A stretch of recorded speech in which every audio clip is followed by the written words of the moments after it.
Astérix. Astérix de Guillaume Canet. Oh là là, Guillaume, si tu nous écoutes, on s'excuse. Pardon, je m'excuse.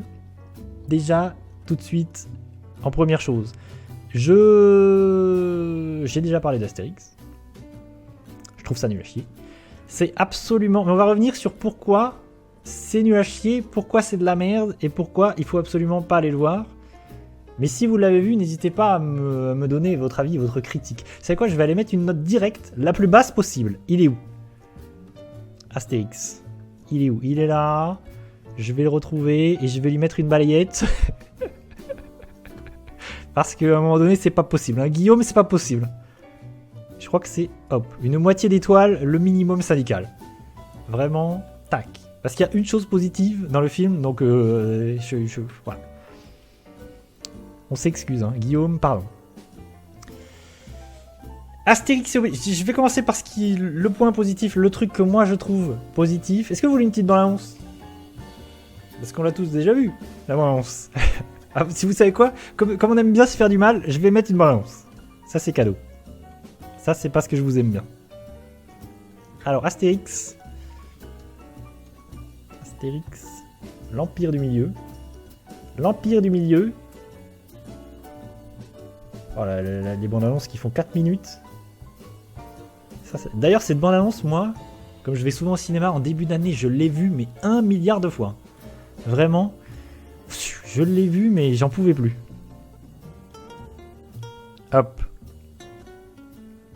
Hop. Hop. Bientôt, nos deux héros reviennent. Oh, ça coûte du casque. Pour sauver l'Empire du Milieu. Je vais La Chine. devenir le nouvel empereur de Chine. Mais ça a chuté cette histoire. Coco. Ne t'inquiétez pas, princesse. On va vous aider. Je suis là. Aïe, aïe, aïe, aïe, aïe, aïe, aïe, aïe, aïe.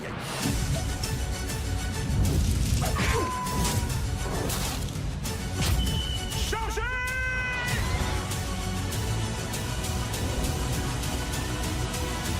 Oh là là, de la tanne.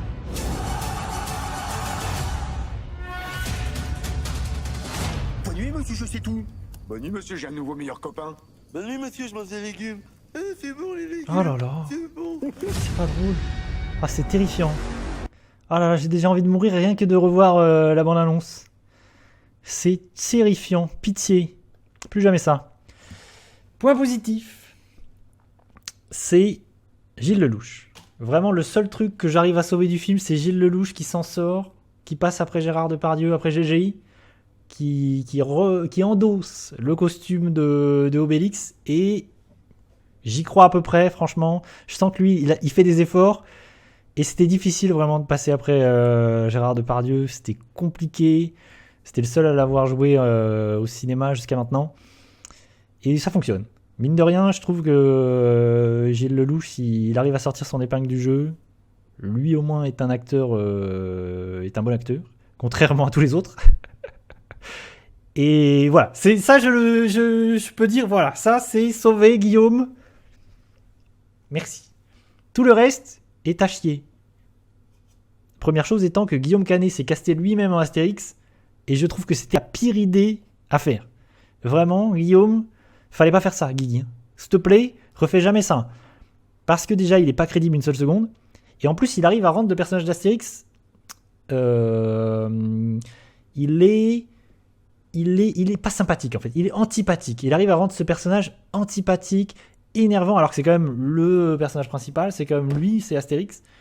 Et il fout tout en l'air, en jouant lui-même Astérix. C'est hyper mal écrit, en plus. Ça, il faut le dire, c'est quand même une comédie. Et c'est jamais drôle.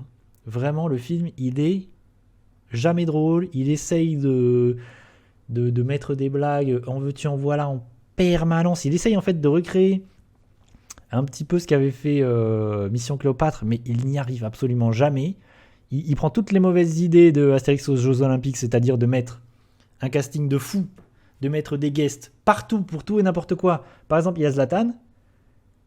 Mais le problème, Zlatan, il parle en français dans le film. On comprend aucune de ses répliques. On comprend que dalle. C'est infernal. Il y a des guests, genre il y a McFly et Carlito, ça joue hyper mal. Il y a Big Flo et Oli, ça joue hyper mal. Vraiment, ils jouent comme des pieds de chaise que j'étais là, mais waouh, par pitié, à un moment donné que quelqu'un joue bien. Mais en plus, je suis sûr que c'est pas leur faute. C'est juste qu'ils sont hyper mal dirigés. Vraiment, je pense que Guillaume Canet est hyper mauvais. Il est très mauvais directeur d'acteur. Tout le monde joue hyper mal. Le pire étant cette princesse chinoise. Vraiment, je pense que cette pauvre actrice, c'est pas de sa faute. Mais il n'y a pas une réplique qui est bien jouée. Hein. Vraiment, j'étais sidéré. Vraiment, dans mon fauteuil, j'étais sidéré de voir comme tout était mal joué. Tout était à côté de la plaque. C'est une catastrophe. Vraiment, mais le casting, il est fou. Hein. Il y a Vincent Cassel. Il y a Marion Cotillard. Il y a Jonathan Cohen. Il y a Ramsey. Il y a Orelsan dans le film. Il y a un tout petit rôle, c'est pareil, il joue hyper mal. J'en passe des meilleurs. Il y en a plein. Vraiment. Ah si, il y a un autre truc qui fonctionne. Maintenant que j'y pense, c'est Jérôme Commandeur aussi. Jérôme Commandeur. Qui fonctionne en chef de village. Comment s'appelle le chef du village ? Je sais plus. Bref, je trouve que Jérôme Commandeur, ça fonctionne à peu près. Il arrive à jouer, il arrive à être crédible. Et ça, je dis, voilà, ça c'était une plutôt bonne idée de casting.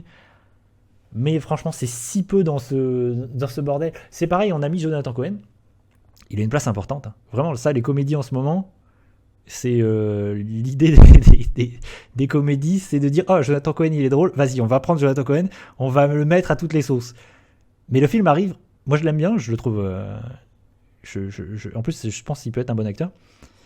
Mais vraiment, le film arrive à rendre Jonathan Cohen pas du tout drôle. C'est pas drôle parce que c'est hyper mal écrit. Je pense qu'il a pas du tout la place pour improviser, pour s'amuser, pour faire ce dont il est bon, quoi. Il est bon en improvisation et dans le grand n'importe quoi. Là, franchement, il a pas la place. C'est nul. Vraiment, c'est nul à chier. Je parle même pas des effets spéciaux qui sont pas finis, enfin, qui sont éclatés. En plus de ça, le film a eu des problèmes de production parce que évidemment, il devait se tourner. Ça, c'est un truc intéressant, c'est qu'il devait se tourner en Chine parce que l'Empire du Milieu, le film tourne autour de la Chine. Donc, Astérix va en Chine. Et il y a eu le Covid. Donc, ils n'ont pas pu aller tourner en Chine et ils ont dû tourner tout ça dans des studios. Ce qui, je pense, explique pas mal de problèmes parce qu'ils ont dû recréer des décors, créer des effets spéciaux pour les décors, machin. Donc, ce qui fait qu'il y a des trucs qui n'étaient pas forcément prévus à la base et il y a des trucs qui sont très très moches. Vraiment, il y a des effets spéciaux, des décors, des paysages, c'est hyper moche. Vraiment, c'est hyper mal fait. C'est terrible. Hein. Je trouve que le film, il arrive à être pire que le précédent, qui était déjà hyper nul. Vraiment celui où ils vont au Royaume-Uni. J'oublie toujours le titre du précédent. C'est quoi ? Au service de Sa Majesté, je crois, avec Catherine Deneuve. Déjà, c'était hyper nul, mais il arrive à faire pire. Franchement, je trouve que c'est encore pire. Vraiment, c'est terrible. Et ce qui m'énerve le plus dans tout ça, c'est que Guillaume Canet, du coup, il a fait des tonnes et des tonnes, des dizaines et des dizaines d'interviews. Vraiment, il est allé sur tous les plateaux de télé. Il était même invité, il était sur la chaîne de McFly et Carlito. Et tout ça pour dire allez voir mon film, par pitié, parce que sinon, le cinéma français, il faut sauver le cinéma français, quoi. Sinon, le cinéma français va mourir. Mais nique ta mère, Guillaume. Nique-toi, ton film, c'est de la merde. Même si c'était pour sauver le cinéma français, nique-toi, c'est nul. Nul à chier. Il nous met le couteau sous la gorge en nous disant « Wow, vous allez voir mon film, non une pipe ? Ça a coûté une fortune, il faut rentabiliser. » Nique-toi. En plus, j'ai payé ma place. J'ai donné mon billet. Nique-toi. Je regrette. Guillaume, tu saoules. Il y a autre chose. C'est que... Il y a un truc que j'ai appris ça après avoir vu le film, c'est que Marion Cotillard, dans le film... Marion Cotillard, elle joue Cléopâtre. Il fait le pire film du cinéma français. Non, mais c'est ça. C'est ça le pire, c'est ça qui m'énerve, parce que vraiment le voir en interview, le voir sur tous les plateaux de télé pour dire allez-y, il faut que le film fasse des entrées, alors qu'il est en train de tuer littéralement le cinéma avec son film. J'ai envie de dire, mais tu te fous pas un peu, tu te fous de ma gueule. C'est terrible. Vraiment, c'est. Je vous invite même pas à le pirater, le film. Vraiment, juste ignorez-le. Ignorez Guillaume Canet et son film de merde. Bonsoir Dazune. Comment vas-tu? Qu'est-ce que je disais? Ah oui, il y a un truc intéressant. C'est que Marion Cotillard, elle joue Cléopâtre. Et en fait, elle joue un deuxième personnage dans le film. Et ça, je m'en suis pas du tout rendu compte en voyant le film la première fois. Et j'ai appris ça après coup. Et je pense que c'est un truc aussi qu'on peut... Ça peut être un point positif. Parce que je m'en suis pas rendu compte et c'est assez étonnant. C'est qu'elle joue un deuxième personnage. Et en fait, elle est maquillée. Et le maquillage est hyper réussi parce que j'ai pas du tout reconnu Marion Cotillard. Et j'avais aucune idée que c'était elle. Et c'est après coup que j'ai appris qu'en fait c'était elle. Et d'ailleurs, je crois qu'elle est peut-être même pas créditée. Dans les crédits, c'est un peu caché. Et du coup, ça me fait me dire que déjà c'est une bonne actrice. Et qu'ensuite, la personne qui a fait le maquillage de ce personnage-là en particulier, c'est réussi. Parce que vraiment, par contre, je me suis dit un truc quand j'ai vu ce personnage, je me suis dit, tiens, c'est bizarre, qui est cette actrice? Parce qu'il n'y a que des guests et des personnages connus et des acteurs connus. Et je me suis dit, tiens, c'est étrange, qui ils ont été chercher? Je me suis dit, c'est sûrement une youtubeuse ou quelqu'un que je connais pas, mais qui est sûrement connu pour un certain public. Et en fait, c'était Marion Cotillard. Et pour resituer, c'est à un moment donné, ils vont dans un... C'est une sorte de bar, et c'est une sorte de tenancière, quoi. Une sorte de tenancière de bar. Enfin bref. De toute façon, pas la peine de regarder le film. Mais en vrai, cette anecdote est assez drôle parce que vraiment, j'ai fait quoi? Vraiment, en fait, c'était Marion Cotillard. Et ça m'a donné envie de revoir. Bon, je suis pas allé retourner. Quand même, je suis pas allé revoir le film. Mais j'ai eu envie de revoir la scène pour me dire, attends, mais vraiment, c'était elle? Histoire de revoir la performance artistique de Marion. Du coup, mais en vrai, de cette saga Astérix au cinéma, il n'y en a qu'un seul à sauver, et c'est Mission Cléopâtre.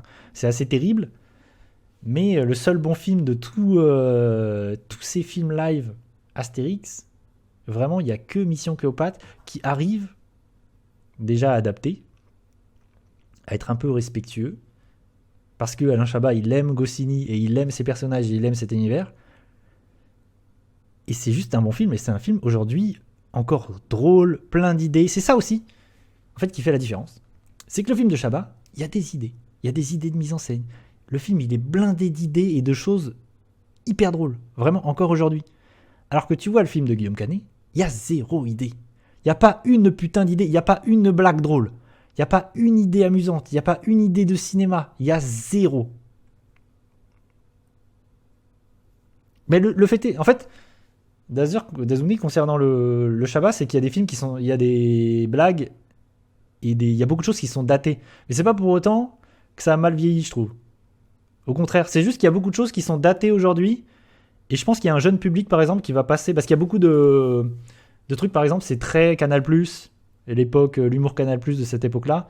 Et il y a plein de trucs qui sont vraiment... je pense aujourd'hui, on les comprend plus. Je pense qu'un jeune public passe à côté de beaucoup de choses. Mais le film reste drôle. Le film reste amusant. Le film reste bien mis en scène. C'est un vrai spectacle. C'est ça aussi, par exemple, c'est que dans Mission Cléopâtre, la musique, elle est bien.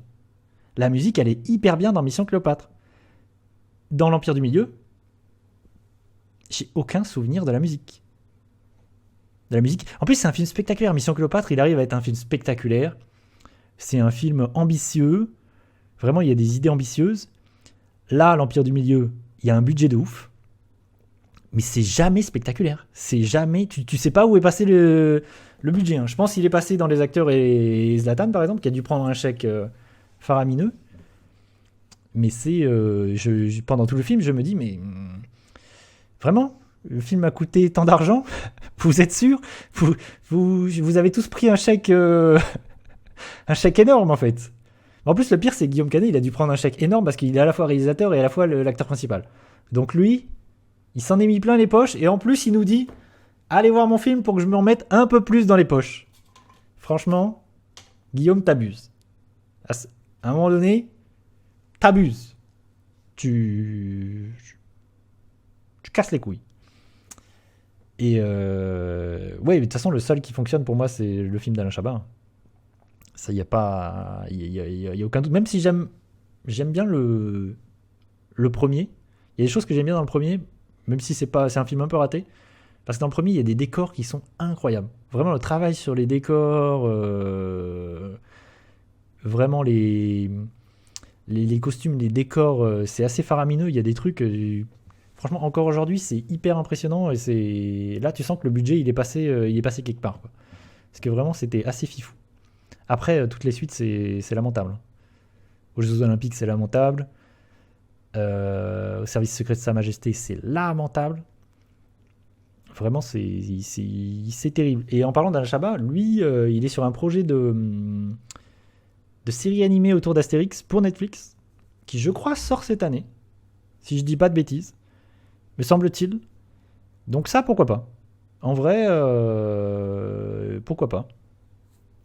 Et par ailleurs, les films d'animation scénarisés par Astier et réalisés par Clichy, oui, je crois que c'est ça, sont vraiment sympathiques. Je trouve les deux films d'animation en animation en 3D sont vraiment sympathiques et c'est probablement ce qui s'est fait de mieux autour d'Astérix ces dernières années.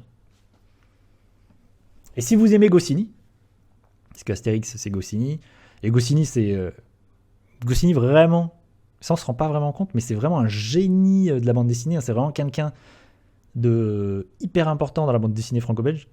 Vraiment, c'est Astérix, c'est Lucky Luke, c'est le petit Nicolas, j'en passe et des meilleurs. Vraiment, il a eu un impact assez incroyable. Et si vous aimez Goscinny, récemment, il y a le petit Nicolas. Le film du petit Nicolas, autour justement de Goscinny et de Sampé, de la création du petit Nicolas. Lui, il était très réussi et vraiment, c'est très très bien. Donc, allez plutôt voir le petit Nicolas plutôt que de donner de l'argent à ce Astérix, qui, je crois, en plus, ça fait pas mal d'entrées. Je sais pas où il en est aujourd'hui, mais je pense qu'il va quand même faire il va quand même faire plusieurs millions d'entrées, c'est une certitude. J'ai pas de doute, mais bon, ça me désole un peu. Mais qu'est-ce que j'allais dire ? En tout cas, il fera pas autant d'entrées qu'Avatar 2, c'est sûr. Mais vu la qualité du film, je me dis que quand même le bouche à oreille, il a pas dû être très très positif. J'ose espérer que le bouche à oreille, il a pas été très très positif, parce que vraiment, je trouve qu'il y a absolument rien à sauver et c'est une cata. Et j'espère... Enfin, soit vous arrêtez l'idée de faire des films Astérix au cinéma à un moment donné, soit vous donnez les clés de ces personnages à quelqu'un qui en a quelque chose à foutre, en fait. Parce qu'en fait, je me dis qu'il en a... Pour conclure, je pense qu'en fait, il en a juste rien à foutre. Et tout ce qu'il veut faire, c'est un film gros budget, avec un casting de ouf, pour faire venir des gens en salle. Et au final, Astérix et Obélix, on en a rien à foutre. Et ça, c'est un petit peu dommage. Parce qu'en fait, Astérix est devenu une sorte de blockbuster français, mais on n'en a plus rien à foutre du matériau de base. Oui, non mais ça après je comprends aussi, Dazouné.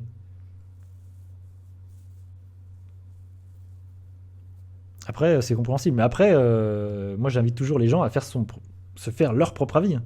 Vraiment, allez-y. Moi j'ai voulu voir ce qu'il en était, j'ai vu. En plus, Day One. Je l'ai vu Day One. Et je me suis dit, oh putain. Ouais, ben c'est ça. C'est ça qui will. J'ai vu aucun film tuche, hein, pour le coup. Parce que je pense que je suis pas particulièrement public. Et tu sais quoi, maintenant que tu dis ça, Kiwill, je crois qu'il y a des scénaristes des tuches qui sont impliqués dans Astérix, là. Me semble bien. Donc, comme quoi, tout ça fait sens. Mais j'allais dire un truc pertinent que j'ai perdu en bouche, mais je sais plus. Bref. C'est poté grave. Ouais, bah oui, ça veut dire ce que ça veut dire. C'est quand même assez terrible. Mais oui, c'est devenu une sorte de... Vraiment, c'est le blockbuster français.